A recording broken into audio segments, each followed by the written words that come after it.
డబ్బు, అనారోగ్యం, ఉద్యోగం, వ్యాపారం, అప్పులతో బాధపడుతున్నారా? మీకోసమే లాంచ్ యువర్ ఫ్యూచర్ ప్రోగ్రామ్.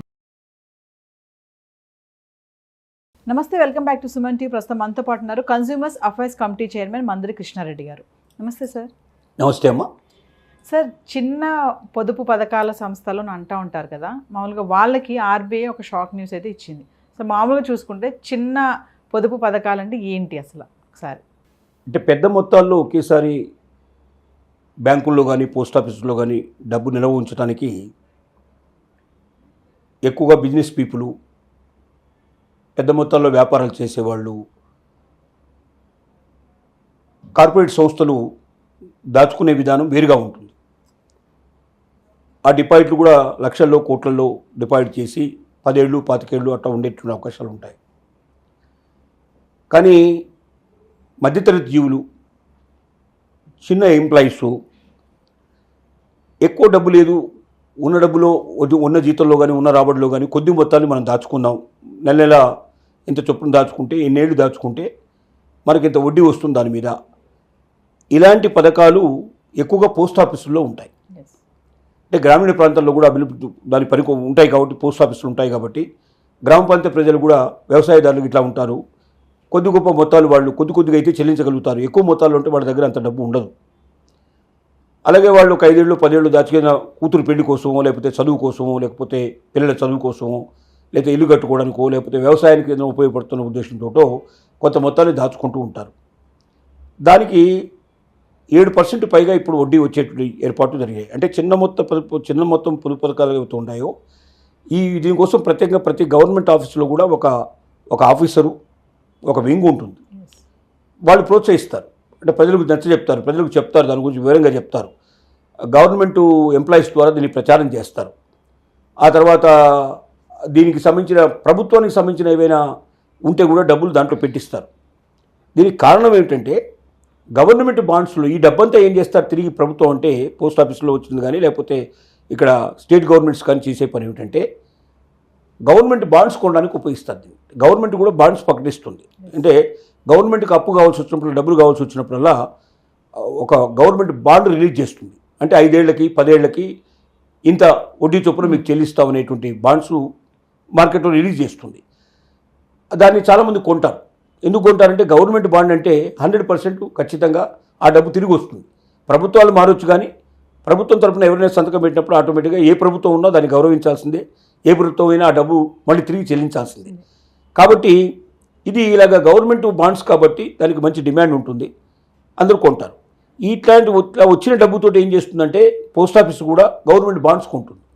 కొన్నప్పుడు దాంట్లో ఎక్కువ పర్సెంటేజ్ వస్తుంది కాబట్టి దాంట్లో వీళ్ళకు చెప్పినటువంటి 7% పైన ఉండేటువంటి వడ్డీ వీళ్ళకి చెల్లించి మిగిలిన ఏదైతుందో పోస్ట్ ఆఫీస్ డెవలప్మెంట్కి వాటికి ఉపయోగిస్తారు.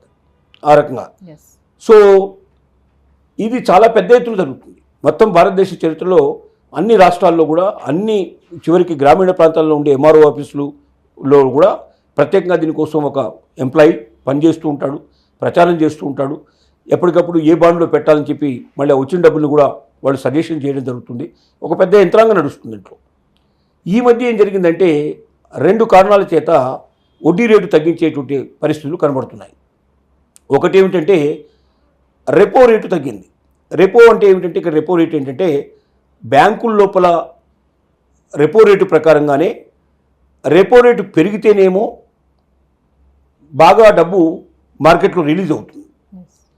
అంటే ఒక బ్యాంకులో ఎంత డబ్బు ఉంచుకోవాలి మినిమంగా వాళ్ళు లోన్స్కి ఇట్లా ఇవ్వడానికి, రిజర్వ్ బ్యాంకులో ఎంత నిల్వ చేయాలి, అంటే వచ్చిన మొత్తం డబ్బుని రిజర్వ్ బ్యాంకులో నిల్వ చేయడానికి అవకాశం ఉండదు. అలాగే వచ్చిన మొత్తం బ్యాంకుని పబ్లిక్ ఇచ్చేయడానికి అవకాశం ఉండదు. ఎందుకు రిజర్వ్ బ్యాంకులో నిల్వ చేసి పెట్టమంటారంటే రేపొద్దున ఆ బ్యాంక్ ఏదైనా తలకిందులైనా, ఏదైనా నష్టపోయినా డిపాజిట్దారులకు కొంత మొత్తంలో చెల్లించాల్సిన పరిస్థితి ఏర్పడుతుంది. అది మినిమం గ్యారెంటీ ఇస్తారు. ఆ మినిమం గ్యారెంటీ డబ్బుని వాళ్ళు బ్యాంకుల్లో డిపాజిట్ చేస్తారు, ఇది రిజర్వ్ బ్యాంకులో డిపాజిట్ చేస్తారు. ఈ రెపో రేటు పెంచడం అంటే రిజర్వ్ బ్యాంకులో ఉండే డబ్బుని ఎక్కువ రిలీజ్ చేస్తూ ఎక్కువగా లోన్స్కి అవకాశం కల్పించేదాన్ని రెపో రేటు పెంచడం అంటారు. రెపో రేటు తగ్గిస్తూ ఉంటే ఏమవుతుందంటే ఆటోమేటిక్గా బ్యాంకుల్లో, రిజర్వ్ బ్యాంకులో పెట్టాల్సిన డబ్బు పెరుగుతుంది, లోన్స్కి ఇచ్చే డబ్బు తగ్గుతుంది. లోన్ డబ్బు ఎప్పుడైతే తగ్గుతుందో అప్పుడు వడ్డీ రేట్లు పెరిగే అవకాశాలు ఉంటాయి. లోన్లు ఎప్పుడైతే ఎక్కువ ఇచ్చే అవకాశం ఉంటుందో అప్పుడు వడ్డీ రేటు తగ్గే అవకాశం ఉంటుంది. ఇప్పుడు రెపో రేటు పెంచడం వల్ల ఎక్కువగా లోన్లకు డబ్బు బయటకు వచ్చింది కాబట్టి వడ్డీ రేట్లు తగ్గిపోయే పరిస్థితి ఏర్పడింది. బ్యాంకుల్లో వడ్డీ రేట్లు ఎప్పుడైతే తగ్గిపోయాయో అలాగే పోస్ట్ ఆఫీసులో ఉండేటువంటి ఖాతాల్లో కూడా వడ్డీ రేటు తగ్గించాలనే ఆలోచన చేస్తోంది. ఇంకా పూర్తి చేయలేదు. ఇప్పుడు ఈ నెలలో వాళ్ళు సమావేశం అవుతున్నారు. దీని ప్రకారంగా నిర్ణయం తీసుకున్నా ఇది నవంబర్ నుంచి అమలు చేసేటట్టుగా చేస్తారు. కొంత భాగం తగ్గడానికి కారణం అవుతుంది. 7% పైన ఉండే వడ్డీని 6% పైనే పెంచాలి. ఒక 0.5% 1% దాకా తగ్గే లక్షణాలు కనబడుతున్నాయి. అలా తగ్గితే చిన్న మొత్తు పథకాల్లో చాలామంది పెట్టుబడులు పెట్టడానికి సిద్ధపడకపోవచ్చు. దానివల్ల ఆ పథకం దెబ్బతినే అవకాశాలు ఉంటాయి. ఎక్కువ గ్రామీణ ప్రాంత ప్రజలు ఎక్కువగా దాన్ని నమ్ముకొని ఉన్నారు. ఎక్కువ చిన్న ఎంప్లాయీస్ దాని మీద ఆధారపడి ఉన్నారు. కాబట్టి దాన్ని తగ్గకుండా ఉండడానికే ప్రయత్నాలు జరుగుతున్నాయి. కానీ చెప్పలేం. నిర్ణయం ఏదైనా 2 రకాల కారణాలు. ఒకటి, బాండ్ కూడా రేటు తగ్గించింది. ప్రభుత్వ బాండ్లలో కూడా ఇప్పుడు వడ్డీ రేటు తగ్గించారు. అలాగే బయట మార్కెట్లో బ్యాంకులో దొరికే వాటిలో కూడా వడ్డీ రేటు తగ్గడం జరిగింది. ఒకేసారి మొత్తం మార్కెట్ అంతా కూడా వడ్డీ రేటు తగ్గేసరికల్లా రెపో రేటు పెంచడం వల్ల ఈ రకమైన సౌలభ్యం ఏర్పడటం వల్ల మొత్తం బ్యాంకులన్నీ కూడా తక్కువ వడ్డీకి ఇస్తున్నప్పుడు ఎక్కువ వడ్డీ పెట్టి తీసుకోవడానికి ఎవరు సిద్ధపడతారు? కాబట్టి మేము కూడా వడ్డీ రేటు తగ్గిస్తాం అనేటువంటి పరిస్థితుల్లో చిన్న మొత్తం పొదుపు పథకాలకు సంబంధించిన సంస్థ ఆలోచిస్తుంది. ఇంకా అమలు చేయలేదు, కానీ అమలు చేసే అవకాశాలే ఎక్కువ కనబడుతున్నాయి. అంటే ఇప్పుడు ఆర్బీఐ ఇచ్చినటువంటి న్యూస్ ఏదైనా కొంచెం ఎఫెక్ట్ అవుతుంది వాళ్ళకి. ఖచ్చితంగా ఆర్బీఐ కింద నడవస్తుంది ఏదైనా సరే. ప్రభుత్వ రంగ సంస్థలు అంటే ఆర్థికపరమైన సంస్థలన్నీ కూడా ఆర్బీఐ ఇన్స్ట్రక్షన్ ప్రకారం పోవాల్సిందే. ఆర్బీఐ తీసుకున్న నిర్ణయం వల్ల ఇండైరెక్ట్ కానీ డైరెక్ట్ కానీ వీటి మీద ప్రభావం పడింది.